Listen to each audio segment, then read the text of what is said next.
네, 오늘 아주 본문인 출애굽기 2장에서는 어제 1장에 이어서 이스라엘 백성들이 애굽에 정착한 이후에 요셉이 죽고 난 뒤 시간이 좀 흐른 뒤에 이야기를 기록하고 있습니다. 이스라엘 백성들은 이스라엘 백성이라고 하기 전이죠. 이제 이스라엘의 그 후손들은 한 약 70명 정도가 1장에 보시면 70명 정도가 이제 애굽에서 정착을 하게 되었는데요. 그 이후에 하나님의 은혜로 생육하고 불어났다라는 기록이 1장의 7절에 보시면 나와 있습니다. 근데 그것에 대해서 이제 못마땅하게 여겼던 요셉을 모르는 왕 바로가 이스라엘 백성들을 이 늘어난 것을 억제하는 산하 제한 정책을 실시합니다. 그러던 와중에 애들이 태어나면 막 죽이라고 하고 막 이런 일들이 나오죠. 그러던 와중에 이 한 아이가 태어나는 장면을 또 오늘 출애굽기 2장에서는 기록을 하고 있는데요. 즉 이제 제가 창세기 설교를 하면서도 계속 제가 지난 월요일 50장 설교하면서도 말씀드렸지만 이 가장 중요한 주제 중에 하나가 어떻게 하면 이 하나님의 자녀들, 그의 후손들이 이어지는지, 후손들에게 씨라고 하는 주제가 있습니다. 씨가 어떻게 이어지는지에 대한 그런 이야기가 나오는 것인데, 이 출애굽기 2장에서는 1장 2장 초반부에서는 이 씨가 위기를 겪게 되는 이런 장면이 나온다는 것이죠. 그 와중에서도 씨가 지금 멸절할 위기에 놓인 것입니다. 그 와중에서도 하나님께서 어떻게 이 씨를 보존하시고 또 이 작은 씨 하나를 통해서 큰 단위인 이스라엘 민족이라고 하는 이 후손이라고 하는 이 큰 씨를 어떻게 보존해 나가시는지를 우리가 확인할 수 있습니다. 우리 2절 한번 읽어보겠습니다. 2절 출애굽기 2장 2절 말씀 읽겠습니다. 시작. 그 여자가 임신하여 아들을 낳으니 그가 잘생긴 것을 보고 석 달 동안 그를 숨겼으나, 지금 씨가 위기에 놓여 있어요. 이스라엘이라고 하는 아주 큰 덩어리의 씨가 후손이 이제 위기에 놓여 있습니다. 다 지금 죽을 위기에 놓여져 있어요. 다음 세대가 완전 없어질, 이스라엘의 다음 세대가 다 완전히 없어질 위기 가운데서 그 와중에서도 뭐 우리 포화 속에서도 이 전쟁통에서도 생명은 태어난다 이런 말이 있잖아요. 그런 것처럼 이 한 아이가 이 위기 속에서도 태어나게 되는데, 이 아이가 누굽니까? 우리가 잘 아는 모세였던 거예요. 모세라고 하는 이 씨를 통해서 하나님께서 어떻게 이 이스라엘 민족을 구원해 내시는지 그 과정이 나오게 되는데, 오늘 2장 말씀의 한정에서는 어떤 방식으로 하나님께서 이 씨를 위기 속에서 구원하시는지 우리가 알 수 있는데요. 우리 6절 한번 읽어보겠습니다. 6절. 이 아이를 낳았는데 이 아이를 숨겨두려다가 더 이상 숨겨둘 수 없게 되어서 어떻게 이야기하는지 6절 읽겠습니다. 시작. 열고 그 아기를 보니 아기가 우는지라 그가 그를 불쌍히 여겨 이르되 이는 히브리 사람의 아기로. 이 아이를 낳아서 숨겨서 기르다가 어떤 일이 있었습니까? 더 이상 숨길 수 없을 정도로 크게 되었어요.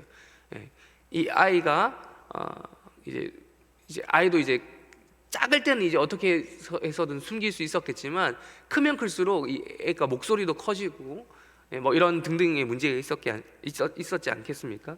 그러다가 이 아이를 나일강으로 흘러보내는 일들이 5절까지 나오죠. 근데 이 상자 안에 이 아이를 집어넣고, 근데 이 아이를 발견하게 된 것입니다. 누가 발견했습니까? 바로의 딸 공주가 이 아이 모세를 발견한 것입니다. 그래서 이 아이가 어떻게 해서 발견되게 되었습니까? 그런데 어떤 방식으로 이 아이가 발견되었습니까? 이 아이가 뭐 했습니까? 울었습니다. 울었기 때문에, 울부짖었기 때문에 바로의 공주로부터 발견되었어요. 눈에 띄고 귀에 들리고 눈에 띄고 발견되어서 구원받게 된 것이죠. 이 아이를 불쌍히 여겼다라고 바로의 공주가 이런 이야기를 하는 것을 우리가 확인할 수 있습니다. 이렇게 이 아이 모세는 울부짖음으로 말미암아 구원을 받습니다. 나아가서 오늘 23절 말씀도 읽겠습니다. 읽었는데 다시 한번 읽겠습니다. 시작. 여러 후에 애굽 왕은 죽었고 이스라엘 자손은 고된 노동으로 말미암아 탄식하며 부르짖으니 그 고된 노동으로 말미암아 부르짖는 소리가 하나님께 상달된. 똑같은 이 구조의 내용이 출애굽기 2장에서 발견됩니다. 아까 모세도 울부짖어서 바로의 딸에게 눈에 띄어서 구원을 받죠. 마찬가지로 지금 누가 울부짖습니까? 이스라엘 자손이 울부짖습니다. 괴로웠습니다. 고된 노동으로 말미암아 탄식하며 부르짖으니 그 고된 노동으로 말미암아 부르짖는 소리가 누구에게 들렸습니까? 하나님께 들렸다라고 기록하고 있습니다. 우리 우는 아이 떡 하나 더 준다 이런 말 있지 않습니까? 울어야 된다는 거예요. 울어야 발견되고 눈에 띄고 한다는 거죠. 운다는 것은 무엇을 이야기합니까? 괴롭다라는 거거든요. 고통스럽다라는 거죠. 아이들이 우는 이유도 나름 뭔가 불편하고 어려움이 있고 있을 때 말을 못하니까 일단 울고 보는 거거든요. 고통에 대한 정직한 반응이 바로 울음이라는 거예요. 그러니까 아이가 울지 않으면 우리는 아이가 만약에 태어났는데 울지 않으면 우리는 그것을 가르쳐서 비정상이라고 해요. 아이에게 뭐가 문제가 생긴 거예요. 그래서 어떤 장애가 있는 아이들 같은 경우는 울지 않는다고 해요. 그래서 아이가 많이 우는 것은 아주 지극히, 물론 그 부모 입장에서는 울고 있는 소리를 하루 종일 듣고 있으면 엄청 괴롭겠지만, 아이가 많이 우는 것은 지극히 뭐다? 정상이다라는 것입니다. 그러니까 안 울면 오히려 문제가 되는 것이죠. 말을 못해도 울 수는 있습니다. 오늘 출애굽기 2장에서 우리가 발견할 수 있는 것은 바로 울어야 한다는 거예요. 하나님 앞에서나 사람 앞에서나, 사람 앞에서도 우리가 울부짖고 할 때 뭔가 이야기를 들어주는 것처럼 하나님 앞에서도 우리가 동일하게 울부짖어야 한다. 그래야지 24절 25절에 그 기적이 일어난다는 겁니다. 우리 24절 25절 다시 한번 읽겠습니다. 24절 25절 읽겠습니다. 시작. 하나님이 그들의 고통 소리를 들으시고 하나님이 아브라함과 이삭과 야곱에게 세운 그의 언약을 기억하사 하나님이 이스라엘 자손을 돌보셨고 하나님이 그들을 기억하셨더라. 하나님이 이 언약을 꼭 울지 않아도 모르시는 건 아니겠죠. 알고 계시는 거예요. 아브라함과 이삭과 야곱에게 세우신 그 언약, 그 씨를 통해서, 그들의 후손을 통해서, 씨를 통해서 이 약속하신 걸 알고 있습니다. 근데 하나님이 어떤 방식으로 그것을 기억하신다는 겁니까? 울부짖는 방식으로 이 약속을 들어주시기로 계획하셨다라는 거예요. 이것을 우리가 알아야 될 필요가 있다라는 겁니다. 우리 또 다른 날주 본문인 욥기서 한번 보시겠습니다. 구약성경 욥기서 19장입니다. 19장. 욥기서 19장 7절 말씀 보겠습니다.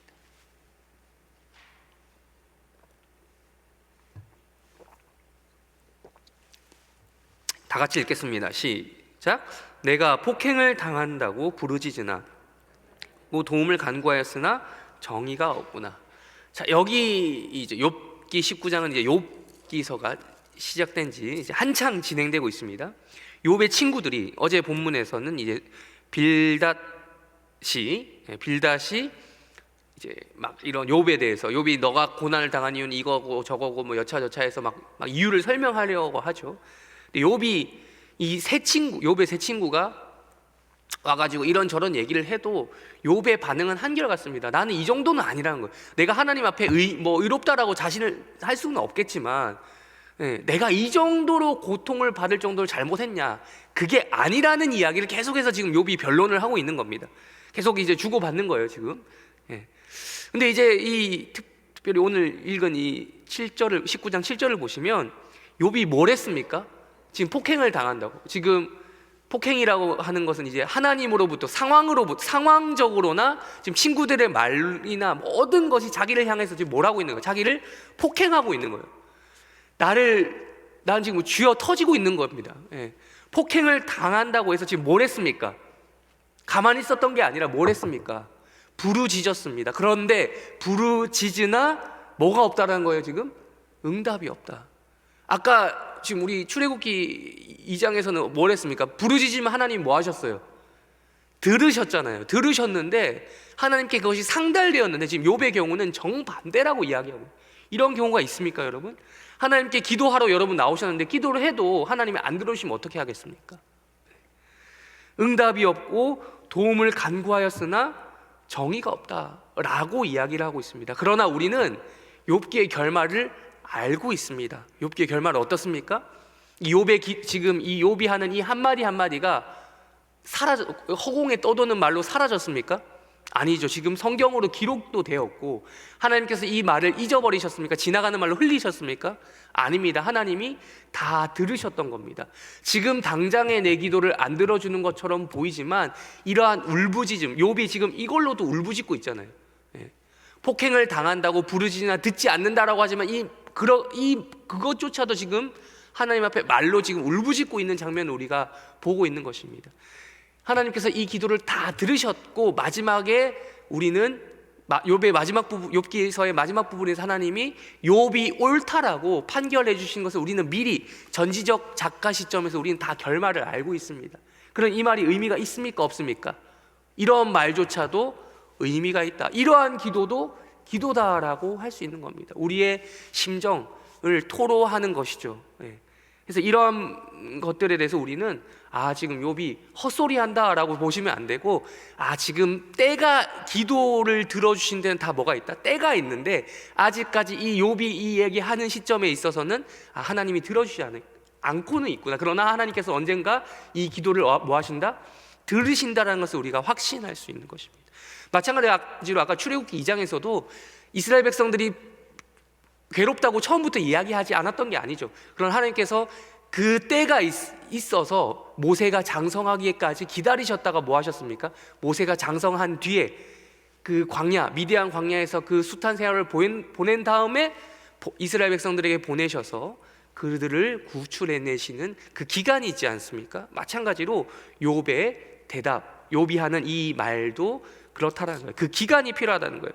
우리 욥기서 19장 25절과 26절도 읽겠습니다. 욥기서 19장 25절과 26절 읽겠습니다. 시작. 내가 알기에는 나의 대속자가 살아계시니 마침내 그가 땅 위에 서실 것이라. 내 가죽이 벗김을 당한 뒤에도 내가 육체 밖에서 하나님을 보리. 여기서 어떤 개념이 등장하죠? 25절에 욥이 알기에는 누가 있다고요? 나의 대속자가 살아계신다. 대속자가 뭐 하는 것입니까? 뭐 하는 사람입니까? 자신을 대신해서 무언가 갚아줄 사람, 나의 빚을 대신 갚아줄 사람을 대속자라고 합니다. 이게 구약적인 의미에서는 뭐 그냥 속량하다, 대속하다 뭐 이런 개념으로 이제 율법에서 이렇게 표현이 되지만, 그게 뭐 룻기에 나오는 속량의 개념이죠. 보아스가 그 룻과 모든 그 집안을 이렇게 돈 주고 사는 것처럼, 이러한 개념이 속량의 개념인데, 이게 신약으로 넘어가면 누구를 이야기하는 것입니까? 예수 그리스도예요. 우리를 자신의 핏값으로 주고 산 그 그리스도를 얘기하는 것인데, 물론 욥기 당시에 욥이 그분이 예수다라는 것까지는 몰랐겠지만 이러한 이미 구속자, 대속자, 즉 메시아 개념이 욥 가운데 있는 거예요. 욥의 신앙 가운데. 지금 당장 내 기도를 하나님이 들어주시지 않는 것처럼 보이지만 욥에게는 어떤 믿음이 있는 거예요. 이러한 불평불만 같은 것들을 토로하는 것처럼 보이지만 뭐에 대한 희망은 놓지 않고 있는 것입니까? 대속자에 대한 개념은 놓지 않고 있는 것입니다. 내가 죽었어. 지금 심지어 26절 이렇게 얘기하죠. 내 가죽이 벗김을 당한 뒤에, 내가 죽고 난 다음에서라도 내가 육체 밖에서 이 대속자 때문에 누구를 볼 수 있다? 하나님을 보리라고 하는 믿음이 이 욥의 일종의 불평 섞인 기도처럼, 기도 아닌 기도처럼 보이는 이 속에서도 이 믿음을 발견할 수 있는 거예요. 우리의 기도는 이러한 기도가 될 수 있어야 된다라는 것입니다. 우리 마지막으로 오늘 날주 본문, 이 대속자 개념이 이제 복음서에서 어떻게 나타나는지 한번 살펴보겠습니다. 누가복음 5장 말씀 보시겠습니다. 누가복음 5장 우리 8절 말씀 먼저 읽겠습니다.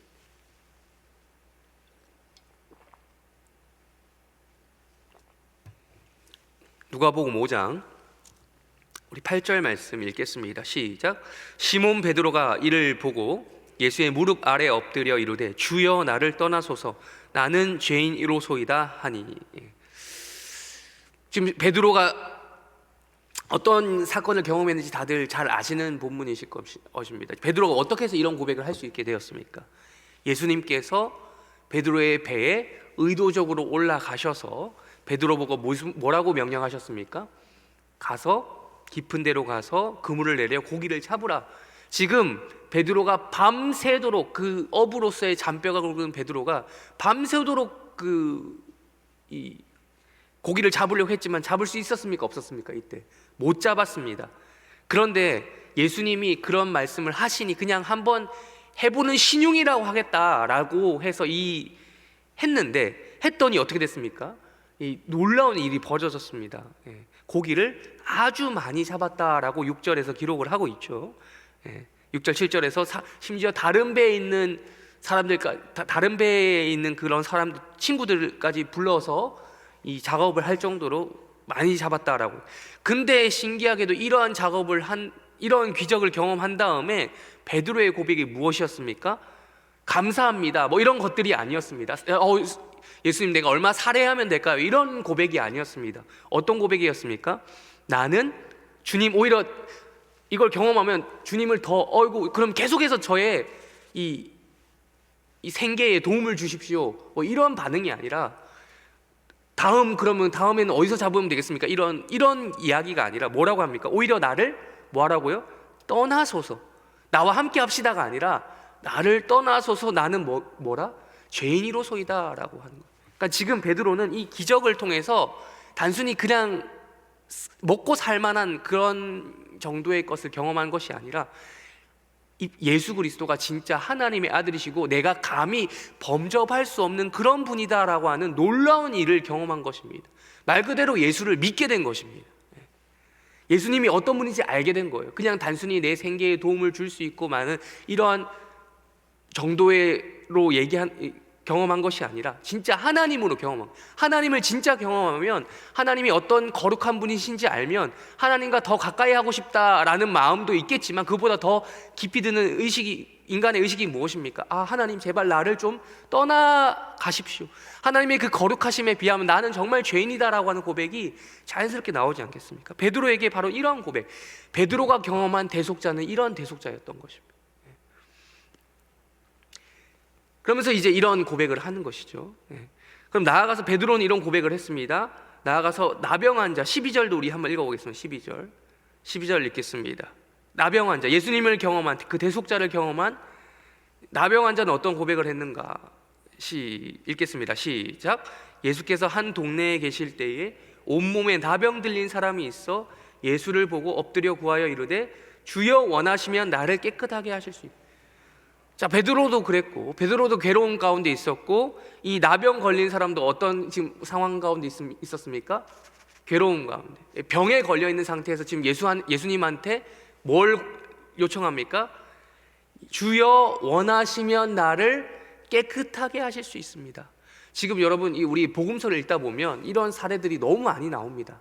병든 자들이 예수님 앞에 나와서 나를 고쳐달라 이런 소리를 너무 많이 해서 우리는 이 말씀이 이 한마디 한마디가 그냥 넘어갈 수 있는데 이게 얼마나 중요한 신앙 고백인지 알아야 됩니다. 특별히 바리새인과 여러 예수님을 비판했던 유대인들을 생각해 보면 이들의 고백은 진짜 말 그대로 신앙 고백이었던 거예요. 예수님의 제자들만 그랬던 것이 아니라 이들을 그냥 병자들 예수님이 그냥 고쳐줬던 것이 아니라 그들의 신앙 고백 속에 예수 그리스도를 말 그대로 그리스도로 인정하는 하나님의 아들로 인정하는 이런 고백을 했기 때문에 예수님께서 낫게 해주셨다는 거예요.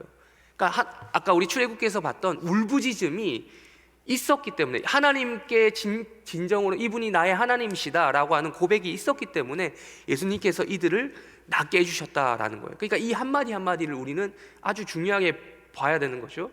지금 여기서도 나병 환자가 이렇게 이야기합니다.